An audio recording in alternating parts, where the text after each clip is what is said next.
Hello, എല്ലാവർക്കും മനസ് മീഡിയയിലേക്ക് സ്വാഗതം. അപ്പോൾ നമ്മൾ ഇന്ന് കുറച്ച് വിത്തുകൾ മുളപ്പിച്ചെടുക്കാൻ വേണ്ടിയിട്ട് പാവാൻ വേണ്ടി പോവുക കേട്ടോ. അപ്പോൾ ഞാൻ അതിന് വേണ്ടിയിട്ട് പോട്ടിംഗ് ട്രേ വാങ്ങിച്ചിട്ടുണ്ടായിരുന്നു. അപ്പോൾ ഇതിൻ്റെ ഡബിൾ ഉണ്ടായിരുന്നു കേട്ടോ. ശരിക്കും ഈ ട്രേയുടെ വലിപ്പം. അപ്പം നമ്മളിത് കഷ്ണം മുറിച്ചെടുത്തതാണ്. പിന്നെ കടയിൽ നിന്ന് കൊണ്ടുവരുമ്പോഴും സുഖത്തിന് വേണ്ടിയിട്ട് കട്ട് ചെയ്തെടുത്തതാണ്. അപ്പോൾ നമുക്ക് ഇതിലേക്ക് ഇനി പോട്ടി മിക്സ് നമ്മൾ റെഡിയാക്കി വെച്ചിട്ടുണ്ട്.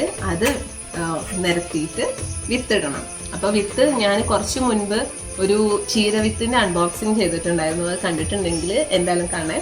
അപ്പോൾ അതും പിന്നെ കുറച്ച് സലാഡ് വെള്ളരിയുടെയും വിത്ത് ഞങ്ങൾ വാങ്ങിച്ചിട്ടുണ്ടായിരുന്നു. അത് നമുക്കിതിൽ പാവാട്ടോ. അപ്പം ഞാൻ ആദ്യം പോട്ടി മിക്സ് കാണിച്ചു തരാം. അപ്പോൾ ഇതാട്ടോ നമ്മുടെ പോട്ടി മിക്സ്. നമ്മൾ ഇതിൽ മണ്ണും അതുപോലെ ചാണകപ്പൊടിയും അതുപോലെ കൊക്കോ പീറ്റ്, അതായത് നമ്മുടെ ചകിരിച്ചോറ് അതും കൂടെ മിക്സ് ചെയ്ത് വെച്ചതാണ്. അപ്പോൾ ഞാൻ ഒരു കപ്പിൽ ചകിരിച്ചോറ് എടുത്തു, അതുപോലെ അതിൻ്റെ പകുതി മണ്ണും എടുത്തു, അതുപോലെ ചാണകപ്പൊടി എടുത്തു. അപ്പോൾ നന്നായിട്ട് മിക്സ് ചെയ്ത് വെച്ചതാണ്. നല്ല സോഫ്റ്റ് ആയിട്ടുള്ളത് കേട്ടോ അത്.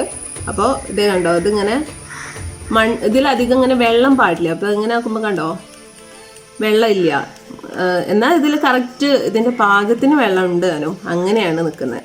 അപ്പോൾ നമുക്കിനി ഇത് നമ്മുടെ ആ ട്രേയിലോട്ട് നിറയ്ക്കാം കേട്ടോ. അപ്പോൾ ഇനി നമുക്കിത് നിറയ്ക്കാം കേട്ടോ. അപ്പോൾ ഇത് പെട്ടെന്ന് നിറയ്ക്കാൻ നമുക്ക് ഈ സെൻറ്ററിലോട്ട് ഒന്ന് ഇട്ട് കൊടുക്കുക. എന്നിട്ട് നമുക്ക് കൈ ഒഴിച്ചിട്ട് ഇങ്ങനെ ഒന്ന് പരത്തി കൊടുക്കാം.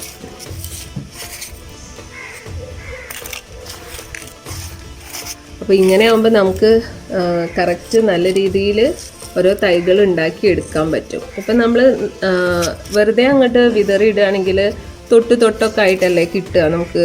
അപ്പോൾ ഇതാവുമ്പം കറക്റ്റ് ഓരോ ചെടികളായിട്ട് നമുക്ക് മാറ്റി നടാൻ പറ്റും. അതാണ് ഈ ട്രേയിൽ നടുന്നതിൻ്റെ ഒരു ഗുണം. അപ്പോൾ ഇത് നമ്മൾ എല്ലാ ഇതും നിറച്ചെടുത്തു കേട്ടോ. അപ്പം ഞാൻ കുറച്ചൊരു അധികം ഉള്ളത് ഒന്നും ഇങ്ങോട്ട് വാരിയെടുത്തിട്ടുണ്ട്. അപ്പോൾ നമ്മുടെ ട്രേ നിറയ്ക്കൽ കഴിഞ്ഞു. അപ്പോൾ ഇനി ഒരു കോലോ എന്തെങ്കിലും വെച്ചിട്ട്, ഞാനിപ്പോൾ ഇത് എബിയുടെ ഒരു കളർ പെൻസിൽ കളഞ്ഞതായിരുന്നു. അപ്പോൾ അതെടുത്തിട്ട് ചെറിയൊരു ഹോൾ ഉണ്ടാക്കി കൊടുക്കുക. നമ്മൾ വിത്തിടാൻ വേണ്ടിയിട്ട് ചെറുത് മതി കേട്ടോ, വല്ലാതെ ഒന്നും താഴ്ത്തണ്ട. അപ്പം ഇങ്ങനെ എല്ലാത്തിലും കുഞ്ഞി ഹോൾസ് ഉണ്ടാക്കി കൊടുക്കുക.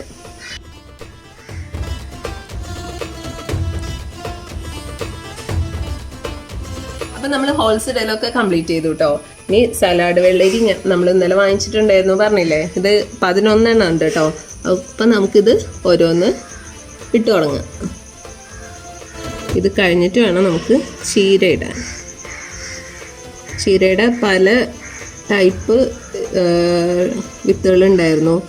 അപ്പം നിങ്ങൾക്കത് ആവശ്യമുണ്ടെന്നുണ്ടെങ്കിൽ ഞാൻ ആ ഒരു അഡ്രസ്സ് പറഞ്ഞിട്ടുണ്ടായിരുന്നു. അതിൽ നിങ്ങൾക്ക് ഓർഡർ ചെയ്യുകയാണെങ്കിൽ നമുക്കത് വീട്ടിലെത്തിക്കിട്ടും. അതും പല ടൈപ്പ് കിട്ടും. നമ്മൾ അധികവും ഇവിടുന്ന് വാങ്ങിക്കുമ്പോഴൊക്കെ, ഞങ്ങൾ വാങ്ങിക്കുന്ന സമയത്ത് പച്ച ചുവപ്പൊക്കെ മാത്രമേ കിട്ടാറുള്ളായിരുന്നു. പക്ഷേ ഇതാകുമ്പം പല വെറൈറ്റി ഉണ്ടായിരുന്നു. അപ്പം നമ്മൾ ഈ ഒരു പാക്കിലായിരുന്നു കേട്ടോ ചീര വിത്ത്. ഇങ്ങനെയായിരുന്നു നമുക്ക് കിട്ടിയിട്ടുണ്ടായിരുന്നത്. അപ്പോൾ ഇതിൻ്റെ അഡ്രസ്സ് ഞാൻ വായിച്ചു തരാം. വള്ളുവനാട് കാർഷിക കേന്ദ്ര, EMS road, Cherpulassery, Palakkad district. Pin code 679503. പിന്നെ മൊബൈൽ നമ്പറും കൊടുത്തിട്ടുണ്ട് കേട്ടോ. അതായത് ഞാൻ സൂം ചെയ്തെടുത്ത് തരാം, നിങ്ങൾക്ക് വേണമെന്നുണ്ടെങ്കിൽ ഓർഡർ ചെയ്താൽ മതി. അപ്പോൾ ഞാൻ അതിന് അഗത്തിച്ചീര എടുത്തിട്ടുണ്ട് കേട്ടോ. അപ്പോൾ നമ്മളിത് അതിന് മുൻപ് വിത്ത് ഇട്ടിട്ടുണ്ടായിരുന്നു. എന്നിട്ട് മുളച്ചൊക്കെ വന്നതായിരുന്നു. പിന്നെ ഞാൻ മാറ്റി നട്ടതിന് ശേഷം അത് പിന്നെ എങ്ങനെയൊക്കെ ഇടുവന്ന് പോയി. അപ്പോൾ അതിൻ്റെ ബാക്കിയാണ് ഇനിയിപ്പോൾ നമ്മൾ നടുന്നത്.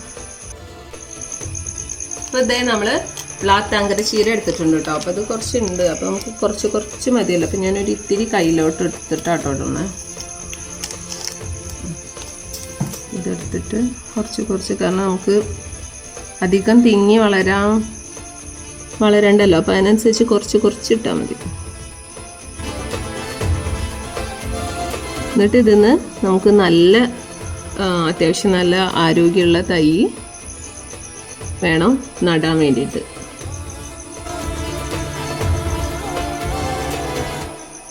നല്ല കരുത്തിലുള്ള തൈകൾ നട്ടാലും നമുക്ക് നല്ല രീതിയിൽ വിളവും കിട്ടുള്ളൂ.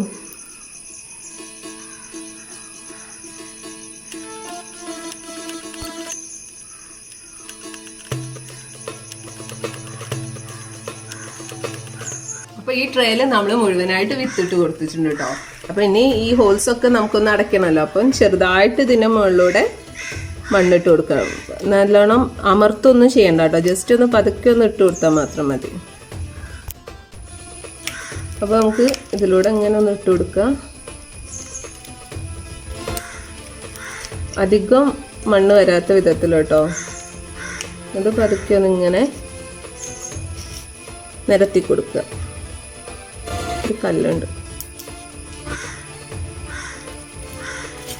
അപ്പോൾ നമ്മൾ ഒരു ട്രേ നിങ്ങൾ കണ്ടു. അടുത്ത ട്രേ ഞാൻ അതുപോലെ ഇതിൽ നമ്മൾ പാൽച്ചീരയാട്ടോ ഇട്ടത്. അങ്ങനെ അത് ഒക്കെ കംപ്ലീറ്റ് മൂടിയിട്ടുണ്ട്. അപ്പോൾ നമ്മൾ ഇനി ഇത് നമുക്ക് നനച്ചു കൊടുക്കാം. അപ്പം സ്പ്രെയർ നമ്മൾ കാശ് കൊടുത്ത് വാങ്ങിക്കണം എന്നൊരു നിർബന്ധമില്ല. ഈ ഒരു ട്രിക്ക് എടുത്താലും മതി. നമ്മൾ മിനറൽ വാട്ടറിൻ്റെ ബോട്ടിലോ ഇതുപോലെ എന്തെങ്കിലും ഒരു ഒഴിഞ്ഞ ബോട്ടിലുണ്ടെങ്കിൽ അതിൻ്റെ ഹോൾ ഇത് ഇവിടെ ക്യാപ്പിൽ കുഞ്ഞു കുഞ്ഞു ഹോൾ ഇട്ട് കൊടുക്കുക. ഞാനിത് പിന്ന് ചൂടാക്കിയിട്ടാട്ടോ ചെയ്തത്. അതാവുമ്പോൾ കുഞ്ഞു ഓട്ടയല്ലേ വരുള്ളൂ. അങ്ങനെ അത് വെച്ചിട്ട് ഓട്ടാക്കി എടുത്തിട്ടുണ്ട്. ഇനി പതുക്കെ ഇത് പക്ഷേ എന്താണെന്ന് അറിയോ, ഇങ്ങനെ ചെരിയുമ്പോൾ ഇതാവൂലേ. നമുക്ക് ചെറുതായിട്ട് ഒന്ന് വല്ലാതെ വെള്ളം ആവണ്ട കേട്ടോ. കാരണം ഓൾറെഡി നമ്മുടെ കൊക്കോ പീറ്റ് നമ്മൾ ഇതിൽ ഇട്ട് കൊടുത്തത് കൊണ്ട് അതന്നെ നമ്മൾ ഓൾറെഡി നനച്ചതാണല്ലോ. അപ്പം വെള്ളം അതിൽ ഇങ്ങനെ അബ്സോർവ് ചെയ്ത് നിൽക്കും. അപ്പം ചെറുതായിട്ടൊന്ന് നനച്ചു കൊടുത്താൽ മതി. അപ്പം എത്ര വേണം. അപ്പോൾ ഇനി നമുക്കിത് മഴയോ അതുപോലെ വെയിലൊന്നും തട്ടാത്ത ഒരു സ്ഥലത്ത് വെക്കാം കേട്ടോ. കാരണം മുളച്ച് വരുന്നത് വരെ നമുക്ക് വെയിലൊന്നും വേണമെന്നില്ല. മുളച്ച് വന്നതിന് ശേഷം ചെറിയ വെയിൽ തട്ടുന്ന സ്ഥലത്തേക്ക് മാറ്റാം. അപ്പോൾ അങ്ങനെ നമ്മൾ വളർത്തിയെടുത്തിട്ട് ഏകദേശം ഒരു മാസം പ്രായമായിട്ടുള്ള ചെടികളാട്ടോ അത്, തൈകൾ. നമ്മൾ മുളകിൻ്റെ തൈയുണ്ട്, അതുപോലെ തക്കാളിയുടെ തൈയുണ്ട്. അപ്പോൾ മുളക് നമ്മുടെ സാധാരണ നീണ്ട പച്ചമുളക് ഉണ്ടല്ലോ, സിറ എന്നാണ് അതിൻ്റെ പേര് കേട്ടോ. ആ ഇനത്തിൽ പെട്ടതാണ് മുളക്. അതുപോലെ തക്കാളി അത്യാവശ്യം നല്ലൊരു ഹൈബ്രിഡ് ആണ്. പക്ഷെ എന്താ അതിൻ്റെ പേരൊന്നും എനിക്കറിയില്ല. വിത്ത് കിട്ടിയപ്പോൾ നമ്മളത് അന്ന് ഞാൻ വെറുതെ ഇതുപോലെ പോട്ടി മിക്സ് ഇങ്ങനെ റെഡിയാക്കി വെച്ചിട്ടുണ്ടായിരുന്നു. അപ്പോൾ ഒരു ട്രേ നമ്മൾ ഓൾറെഡി നേരത്തെ വാങ്ങിച്ചിട്ടുള്ള ട്രേൻ്റെ ബാക്കിയാണ്. അപ്പോൾ ഈ ഒരു കഷ്ണം മാത്രമേ ഉണ്ടായിരുന്നുള്ളൂ ട്രേ. അപ്പോൾ അതിൽ ഞാൻ വെറുതെ ഒന്ന് ആ മണ്ണും ഇട്ടു വിത്ത് ഇട്ടതായിരുന്നു. അപ്പം ഈ മുളച്ചൊക്കെ വന്ന് ഇങ്ങനെ ആയപ്പോഴാണ് നമ്മൾ നടാൻ കൊണ്ടുപോവുകയാണ്. അപ്പോഴാണ് നമുക്കിന്ന് വീഡിയോ എടുക്കുക. അതുപോലെ നമുക്ക് വിത്ത് ഇടുന്നതും കൂടെ കാണിക്കാമെന്ന് വെച്ചിട്ടാണ് അങ്ങനെ നമ്മൾ വീഡിയോ എടുത്തിട്ടുള്ളത്. അപ്പോൾ ഇത്രയേ ഉള്ളൂ. അപ്പോൾ ഇതുപോലെ നമ്മൾ ചെയ്യുകയാണെങ്കിൽ നമുക്ക് നല്ല തൈകളും കിട്ടും, നല്ലൊരു അടുക്കള തോട്ടം ഉണ്ടാക്കിയെടുക്കാം. അപ്പോൾ നിങ്ങൾക്ക് ഈ വീഡിയോ ഇഷ്ടപ്പെട്ടാൽ ലൈക്ക് ചെയ്യുക, ഷെയർ ചെയ്യുക, സബ്സ്ക്രൈബ് ചെയ്യാൻ മറക്കരുത്. അപ്പം ഇനി അടുത്ത വീഡിയോയിലൂടെ കാണുമ്പോഴേക്കും ചാ.